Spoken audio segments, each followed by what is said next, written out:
राज्य साहित्यिक fake document सिनामै Tripura हावा तंगै तंगै बांग्लादेशनि खरकसा सिक्ला BSF सेंक्राकबाय मानजाखा कक्तमाव साइमानखा खुवाइ थानानि बिसिंग खबजा फर्मुला आमसाइति बांग्लादेशो थांना नायमा जरावनो आबुल हुसैन मुङै खरकसा सिक्ला BSF सेंक्राकबाय डकुमेन्ट चेक खायै नायमा जराव मानजाखातै रमै खुवाइ थानाव तबजाखा ओ बांग्लादेशनि सिक्लाबाय कक सामानि बिसिंतिनो साइमानखा लाइथानाय BCC नि रमैनो राज्य साहित्यिक त्रिपुरा हावो तंगै तंगो हनै शाखा साल कलंगा रमैनो हासिनि लुकुरगनि कक सिलचामुं तरक तरक कबुइ अंगै तंगो ताबो लुकुरग वाना लाइजाक आबुल हुसैन हाय ते खरक बुसुकबो त्रिपुरा हावो राज्य साहित्यिक तंगै तंखना हनै।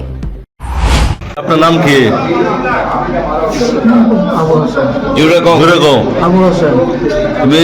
তুমি কি কারণে আইছো ইন্ডিয়াতে? হ্যাঁ, কাজ করতে। কোন সালে আইছো? 18-19 সালে এরকম আসছি। 18-19 সালে এরকম সময় আসছি। কত বছর ধরে ভারতে আছো? এই 6-7 বছর। তুমি কালকে যাইতে আসলাই, তোমার সাথে আর কে কে আছে? ওপরে আমি চিনি না। কয়জন আসলো? 3 জন আছে। তোমার বাংলাদেশের কোন ডিস্ট্রিক্টে তোমার বাড়ি? বাগেরহাট। তোমার বাবার নাম? মোহাম্মদ শহীদ খান। Bureau report, খম্পই।